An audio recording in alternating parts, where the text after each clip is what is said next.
President Trump and his allies are freaking out about a Democratic plan to fight climate change. For more on this, it's time for a closer look. After Trump declared a national emergency last week to build a border wall, he got some rare pushback from members of his own party. But they weren't concerned that Trump had made up a fake emergency. They were concerned that a Democratic president could come along and use the law to declare a real emergency over climate change. If you declare a national emergency to circumvent Congress to pay for the border wall, what's to stop a liberal Democrat one day from declaring climate change as a national emergency? Maybe we're going to get a Democratic president and we're going to declare a national emergency on climate change. If the president declares this a national emergency, it's not going to be long before there's a Democratic president who does the same thing in regards to climate change. That's what you're worried about? That's like saying I would give this homeless guy $1, but you know he's just going to use it to print out his resume and find a job. There's a big difference between the border and climate change. Climate change is an actual emergency, and we can't build a wall to stop it unless we build one around the entire planet. We're going to build a space wall, folks, and Mars is going to pay for it. In fact, climate change is such a serious emergency that last year, after a summer of heat waves and wildfires, scientists issued a dire warning. We have just 12 years to limit devastating global warming. One scientist said it's like a deafening, piercing smoke alarm going off in the kitchen. We have to put out the fire. And another said it's like a speeding freight train. And you know it's bad because scientists try not to use language like that. The last time a scientist freaked out like that, he was trapped in the Temple of Doom.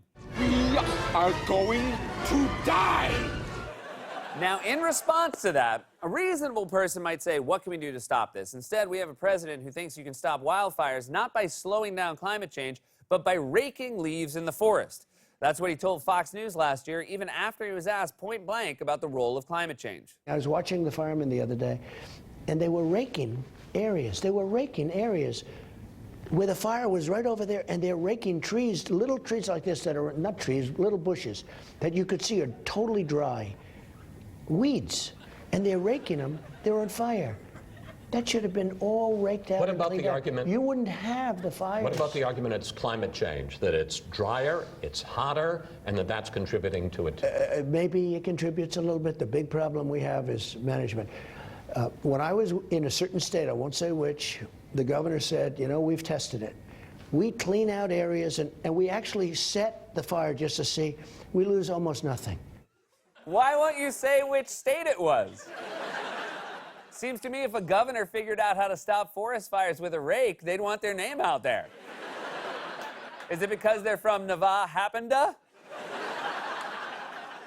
So if you're a lawmaker faced with the dire warnings of climate scientists, you have two options. You can put more money into raking little trees, or you can radically overhaul the economy in a way that would help stave off disaster. And that's the path some Democrats, led by Congresswoman Alexandria Ocasio-Cortez, chose when they unveiled a plan called the Green New Deal, which envisions a 10-year economic mobilization that would phase out fossil fuel use and overhaul the nation's infrastructure. The plan has been endorsed by several Democratic candidates for president, but slammed by Republicans and former Starbucks CEO Howard Schultz.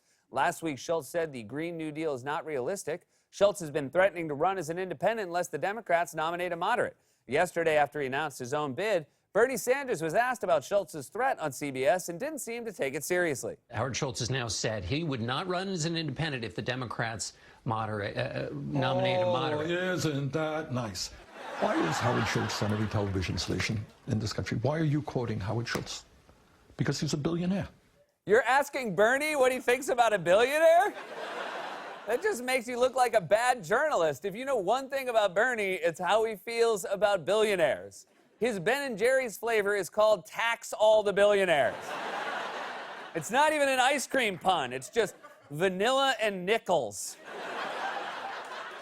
Now, the Green New Deal is just a framework, resolution, that sets out a series of goals, and it also tries a novel political strategy. Rather than just address climate on its own, the bill combines environmental issues with economic ones, like guaranteeing a job and health care to every American. Those are bold proposals, and anyone can debate them on the merits.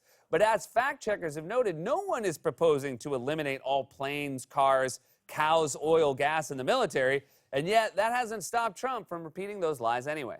I think it is very important for the Democrats to press forward with their Green New Deal. It would be great for the so-called carbon footprint to permanently eliminate all planes, cars, cows, oil, gas, and the military, even if no other country would do the same. Brilliant. I really don't like their policy of taking away your car, of taking away your airplane flights, of let's hop a train to California, of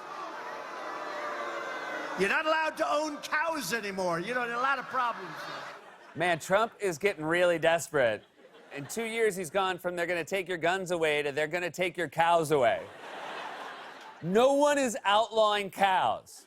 You know what we call that? Fake moos. Fake moves.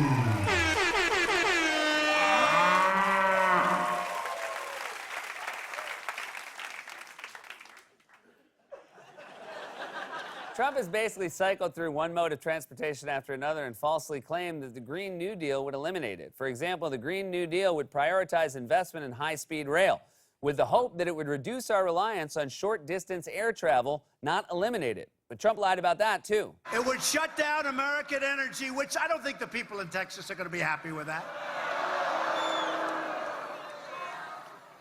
It would shut down a little thing called air travel.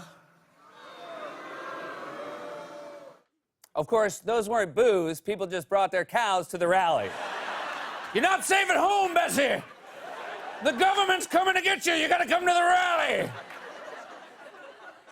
Nobody is outlawing cars or cows or anything for that matter. The basic premise is that government can help spur change by making renewable technologies more efficient and thus more affordable and more attractive to consumers. But Trump is, of course, not interested in engaging with any of those specifics. He'd rather make fun of the name of the Green New Deal.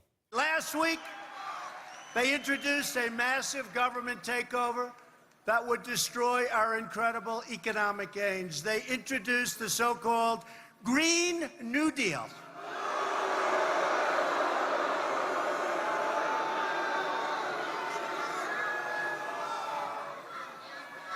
It sounds like a high school term paper that got a low mark. Nah, I'm not sure I'd be making fun of bad grades if I were you.